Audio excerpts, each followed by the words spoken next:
Hello friends, तो आज की प्रॉब्लम है यार वैलिड पैलिंड्रोम। तो हमारे पास क्या होगा, एक स्ट्रिंग गिवन होगी, ठीक है, एक फ्रेज। और हमें क्या करना है, हमें बोला गया है कि क्या वो पैलिंड्रोम है। पैलिंड्रोम चेक करने से पहले हमें बोला गया है कि उसके सारे कैरेक्टर्स को हम अल्फा न्यूमेरिक कैरेक्टर्स को हम क्या कर देंगे, लोअर केस में कन्वर्ट कर देंगे। ठीक है फ्रेंड्स, अल्फा न्यूमेरिक कैरेक्टर्स में लेटर्स और नंबर्स होने वाले हैं। ओके, तो अगर मैं उसे लोअर केस में कन्वर्ट करके, ठीक है, अल्फा न्यूमेरिक कैरेक्टर्स रखता हूँ और उसके अलावा जितने भी कैरेक्टर्स हैं सबको रिमूव कर देता हूँ, फिर मेरे को चेक करना है क्या वो मेरा पैलिंड्रोम है कि नहीं है। ओके, तो देखिएगा, यहाँ पे मेरे पास है a man, a plan, a canal, Panama. ठीक है, तो हमने सबसे पहले क्या किया, इसके सारे स्पेसेस रिमूव कर दिए, कॉमास रिमूव कर दिए, ठीक है, सेमी कॉलन रिमूव कर दिए। ओके फ्रेंड्स, और तब मेरे को एक स्ट्रिंग बन गई कुछ इस तरीके से। अब मैंने इसे चेक किया, इसको चेक करने का सिंपल तरीका मैं इसे रिवर्स कर लूंगा। ओके, तो यार मुझे यही बताना है। अच्छा, आप यहाँ पे देखोगे ना, मैंने कुछ कोड लिख रखा है यहाँ पे। मैंने इसको क्यों लिख रखा है अभी आपको थोड़ी देर में पता चल जाएगा। तो फ्रेंड्स, सबसे पहले आप इस स्ट्रिंग को ना बनाने की कोशिश करते हैं हम, ठीक है, स्ट्रिंग बनाने की कोशिश करते हैं। तो मैंने बोला let new str equal to एक एम्प्टी स्ट्रिंग है। एम्प्टी स्ट्रिंग के बदले मैंने बोला इसमें रख देता हूँ मैं S dot to lower case. मैंने सारे कैरेक्टर्स को लोअर केस में पहले कन्वर्ट कर लो, उसके लूपिंग करना पहले स्टार्ट कर लो। लेस देन न्यू str, या फिर काम करते हैं, या फिर फ्रेंड्स एक काम करते हैं, एस को मैं लोअर केस में डाल देता हूँ और मैं बोलता हूँ let new S T R equal to, इसको मैं एम टी रख लेता हूँ, ठीक है। और इस न्यू एस टी आर में मैं जो भी स्ट्रिंग बनेगी वो मैं कंकेटिनेट करता रहूँगा। ओके, तो मैंने बोला यहाँ पे एस डॉट लेंथ, यहाँ पे आ जाएगा आई प्लस प्लस इस तरीके से। अच्छा, अब इसका मतलब क्या है, ठीक है, 0 से 9, ये मैंने क्यों ले रखा है मैं आपको बताता हूँ। मैंने बोला अगर मेरे कोई कैरेक्टर है ए से जेड के बीच है अगर, या ए से जेड है, तो उसका जो आस्की कोड है वो 65 से 90 के बीच होता है। स्मॉल अल्फ़ाबेट्स की बात करूँ तो 97 से 122 के बीच होता है, और 0 से 9 के बीच की बात करूँ तो 48 से 57 के बीच होता है। मैंने बोला फ्रेंड्स, इसके अलावा कोई भी कैरेक्टर होगा तो मैं उसे लूँगा ही नहीं। ओके, अब कैसे चेक करोगी, मैंने बोला एस डॉट कैफ कोड एट, ये हमारे पास एक मेथड है तो हमें मदद करता है कैरेक्टर कोड बताने में, मतलब उसका कोड बता देगा यार कोड क्या है। कैसे, मैं लो आई डाल दो इसमें तो बता देगा इस पोजीशन में क्या कैरेक्टर है। तो लेट्स सपोज यहाँ पे ए है, तो ए तो स्मॉल ए हो गया रहा होगा, तो स्मॉल ए को बता देगा कि इसका कैरेक्टर कोड है 97।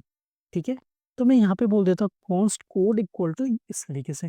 फ्रेंड्स, मेरे पास अब कोड आ गया है, मुझे बस ये चेक करना है कि मेरे कोड इस रेंज में है कि नहीं है। तो मैंने बोला अगर मेरा code greater than equal to 48 है and code less than equal to 57 है, पहली कंडीशन तो ये हो गई।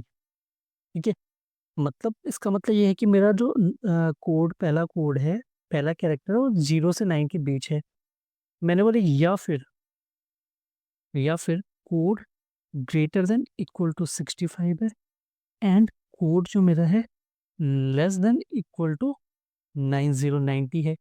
मैंने बोला अगर वो कैपिटल, ओके फ्रेंड्स एक सेकंड, हमें कैपिटल की कभी जरूरत पड़ेगी नहीं यार, तो मैं इसे इग्नोर कर सकता हूँ, ठीक है।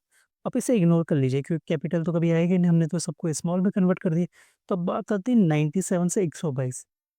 तो मैं ये बोल सकता हूँ अगर मेरा कोड ग्रेटर देन 97 है या greater than equal to and 122, मतलब इन दोनों के बीच है।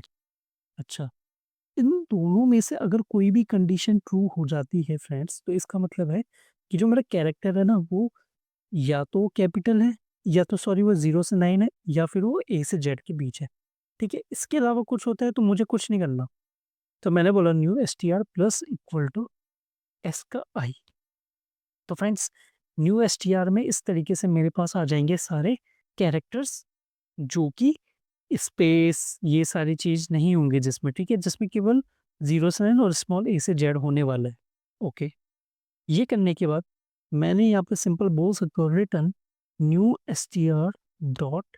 ओके, अब देखो यार, मेरे स्ट्रिंग के पास डायरेक्ट रिवर्स मेथड तो होता नहीं है, तो मैंने क्या बोला, स्ट्रिंग को एक काम करो, पहले कन्वर्ट कर लो आप एरे में। तो मैंने बोला इसको स्प्लिट कर लो आप, ठीक है, स्प्लिट करने के बाद आप इसे रिवर्स कर लो। क्योंकि एरे को तो मैं रिवर्स कर सकता हूँ और फिर मैंने बोला इसे जॉइन कर लो, ठीक है? जॉइन कर लो ऐसे। अब ऐसे सबमिट करने की कोशिश करता हूँ, ये सबमिट हो जाएगा यार, ठीक है? तो मैं उम्मीद करता हूँ आपको प्रॉब्लम समझ आ गई होगी। यहाँ पे आप एक बार देखोगे तो हमने एस डॉट लोअर केस किया, नया स्ट्रिंग बनाई और हमने केवल ये चेक किया कि कोड मेरा अगर इसके बीच है या फिर इसके बीच है। तो ये नंबर्स के लिए हो गए और ये मेरे स्मॉल कैरेक्टर्स के लिए हो गए।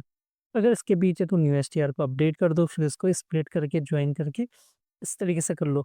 अगर आपको रिवर्स इस तरीके से नहीं करना है, ठीक है, तो आप ये भी कर सकते हैं। इससे और बेटर क्या कर सकते हैं आप, पहली ड्रॉप चेक करने के लिए इसका पहला कैरेक्टर उठाए, लास्ट कैरेक्टर उठाए। अगर सेम है, ठीक है, फिर इसका सेकंड उठाए, इसका सेकंड लास्ट उठाए। तो इस तरीके से हमें करना चाहिए, वो ज़्यादा बेटर सॉल्यूशन है। बट ठीक है, आप ये भी कर सकते हो, कोई दिक्कत नहीं है। तो चलिए फ्रेंड्स, मिलते हैं नेक्स्ट वीडियो में। अभी के लिए बाय बाय।